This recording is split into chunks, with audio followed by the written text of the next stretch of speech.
कोई कमी रही तो मैं मेरी कमी मानता हूँ। जो नतीजे आए बिल्कुल कहीं ना कहीं कार्यकर्ताओं में रोष दिखा भी। कल भी एक दुष्प्रचार चलाया गया, कानूनी कार्रवाई भी हम कर रहे हैं। बड़ी पर्ची छोटी पर्ची के अंदर राष्ट्रीय दलों में बंटवारा रहा है। बीजेपी से हम टक्कर भी लेंगे और राज्यसभा में उम्मीदवार।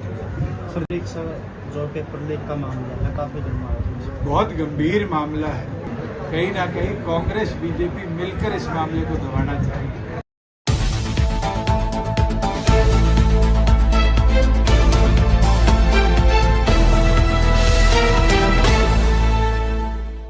सर जो पेपर लीक का मामला है काफी बहुत गंभीर मामला है। जिस तरह का रुख केंद्र सरकार का रहा है, जहां एग्जामिनेशन बॉडी के प्रेसिडेंट को चेयरमैन को हटा दिया गया रातों रात, नई की नियुक्ति कर दी गई। जिस तरीके से लोगों ने जगह जगह पर ये चीज प्रूव करी कि कुछ रीजनल सेंटर से बड़ी मात्रा में छात्र पास हुए, वहाँ पेपर लीक हुए। इसकी सुप्रीम कोर्ट के किसी सिटिंग जज के अंडर प्रॉपर जांच हो, क्योंकि इसके अंदर एक एपिसेंटर हरियाणा भी रहा है और हरियाणा के अंदर भी दोनों राष्ट्रीय पार्टियों के लोगों की इन्वॉल्वमेंट इस पेपर के अंदर नहीं है। कहीं ना कहीं कांग्रेस बीजेपी मिलकर इस मामले को दबाना चाहेगी। मैं तो प्रत्येक वो छात्र जो इस लीकेज की वजह से या कमी की वजह से आज पीड़ित है, उसके साथ खड़े हैं और मजबूती से इस लड़ाई को लड़ेंगे।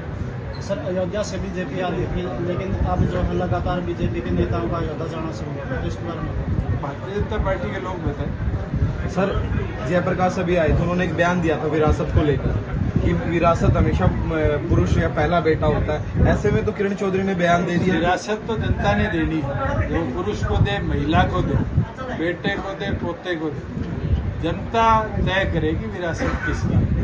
शायद उनके घर में भी विरासत की लड़ाई ना शुरू होगी कि अगला चुनाव कौन लड़ेगा, कैसे बंटवारा हो, तो उससे कहीं ना कहीं पीड़ित होकर इस तरह के बयान। सर अभय चौटाला ने बयान दिया कि जब तक चुनाव लड़ूंगा इलाहाबाद से लड़ूंगा। All the best. कि बीजेपी से समझौता करना कहीं ना कहीं भूल। जो परिस्थितियाँ आई, जो नतीजे आए, बिल्कुल कहीं ना कहीं कार्यकर्ताओं में रोष दिखा भी है और आगे की परिस्थितियों में मैं तो एक चीज़ कह सकता हूँ, कल भी एक दुष्प्रचार चलाया गया, कानूनी कार्रवाई भी हम कर रहे हैं। सख्त कानूनी कार्रवाई उनके विरुद्ध भी करेंगे जो इस प्रकार के दुष्प्रचार चला रहे हैं। लोकसभा के परिणामों के बाद जल्द जिला स्तर पर कार्यकर्ताओं से चर्चा भी पार्टी करेगी। प्रदेश की जो आज स्थिति बनी है, चाहे लॉ एंड ऑर्डर सिचुएशन, पिछले 2 दिनों के अंदर प्रदेश के 6 जिलों में जिस तरह वारदातें हुई, चाहे वो हांसी के अंदर लड़का लड़की का शव मिला, चाहे हिसार के अंदर दिन दहाड़े शोरूम में गोलियां चलाई गई, ये पार्टी सब चीज़ों को लेकर जनता के बीच में जाने का कानूनी व्यवस्था की लड़ाई। सर आपने कहा कि उचाना जी चुनाव, मेरे को तो ना पहले कभी शक था ना आज है। जिम्मेवारी उचाना की जनता ने दी है, मजबूती के साथ निभाई भी है, आगे भी जब तक तो मैं निभाऊंगा और आगे भी ये जिम्मेवारी को लेकर बढ़ूंगा। विधानसभा चुनाव में 16% वोट थे, लेकिन लोकसभा चुनाव में इतने कम वोट क्या करना। कई परिस्थितियाँ रही, चाहे वो 2 राष्ट्रीय पार्टियों के बीच में वोट बंटना, चाहे संविधान बचाने की लड़ाई को अहम मुद्दे के तौर पर ले जाना, चाहे किसान आंदोलन, इन सब की जिला स्तर पर जाकर समीक्षा भी करेंगे और फिर आगे कैसे कार्रवाई करेंगे उसके ऊपर कार्यकर्ताओं से चर्चा। आपने कहा कि आप जेल से आ रहे थे और आपका आरोप वीरेंद्र सिंह लगाती है कि रहता है कि उन्होंने पुलिस अपने नाम से बनाया। देखो यहाँ तो इतिहास सबको पता है किस तरीके से सर छोटूराम के नाम पे ट्रस्ट बनाया गया, लोगों से चंदा इकट्ठा किया गया और फिर उसको राजीव गांधी के नाम पर समर्पित किया। उचाना का आम बच्चा इन चीज़ों से, मुझे ज़्यादा इसका विवरण देने की जरूरत है कि किसने यहाँ कैसे अपना साम्राज्य बनाने का प्रयास है। अच्छा, कांग्रेस की गुटबाजी खुल के सामने आने लगी है। 2-3 दलों में कांग्रेस बढ़ चुकी है। किरण चौधरी कांग्रेस छोड़ देती है, उसको लगता है कैसे बनती है? कांग्रेस का बंटवारा अभी तो शुरू हुआ और अभी तो हमने बहुत नामों की आप लोगों से चर्चा सुनी है पिछले 20 दिनों पे, ये भी जाएगा ये भी जाएगा। ये तो देखने की बात है कि अगले 2 से 3 महीने में राजनीतिक उलटफेर तो बहुत होगा और बहुत लोग अपनी अपनी पार्टियों से दूसरी पार्टियों में जाएंगे और दूसरी पार्टियों में किसी और पार्टी में। लोकसभा में भी देखने को मिला, विधानसभा में देखने को मिला। राजेंद्र सिंह का कहना है कि जो क्षेत्रीय दल का कोई वजूद हरियाणा में नहीं है। इस चुनाव में काफी हद तक हिस्सा नहीं। ये तो इतिहास है।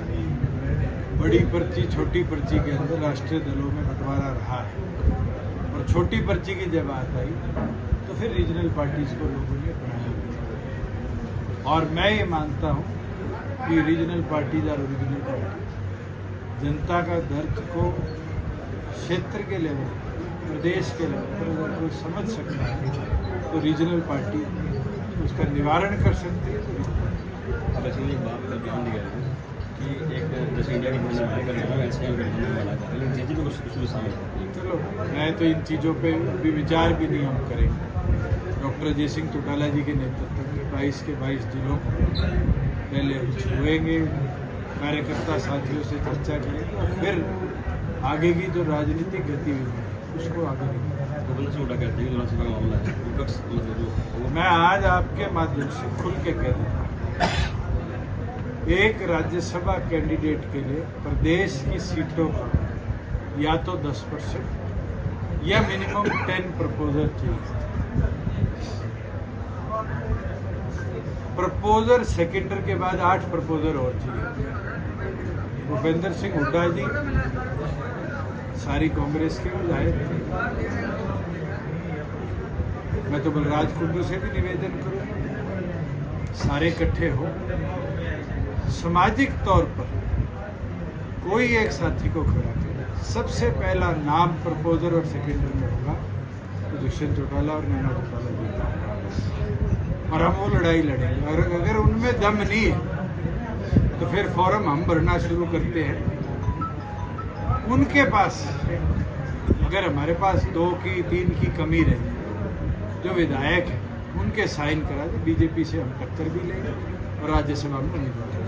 सर दीपेंद्र हुड्डा कहते हैं कि जेजेपी की और इनेलो की लड़ाई तो नोटा से रह गई है, क्यों इतने वोट बैंक स्तर नीचे चला गया कि उनको इतिहास से सीखना चाहिए और इतिहास के अंदर शायद उनका परिवार भी कितने चुनाव हारा होगा। उस टाइम तो नोटा नहीं होता था, निर्दलीय रह जाते थे नीचे, निर्दलीय से भी नीचे रहे थे। तो जनता जनार्दन है, जनता अगर मन बनाएगी तो जनमत साथ भी आएगा और मजबूती भी। सर उचाना के अंदर 12 तारीख को एक मीटिंग है, उसके अंदर एक ऐलान करने की कोशिश कर रहे हैं नीचे वाले सभी संगठन कि कोई ऐसा कैंडिडेट देंगे जो उचाना के लिए हो। ये परिवारवाद जो दुष्यंत चौटाला का और वीरेंद्र सिंह का है, इनको इनसे दूर करने की कोशिश करें। उचाना की जनता का आभार प्रकट करता हूँ कि उनने जो साथ दी जितना दी और कोई कमी रही तो मैं मेरी कमी मानता हूँ कि शायद मैं बड़ी पर्ची के लायक वो कमियां पूरी नहीं करता, पर मुझे पूरा विश्वास है कि जब विधानसभा के वोट्स आएंगे तो वही साथी दिन रात एक करके पार्टी ताकत बढ़ाएंगे।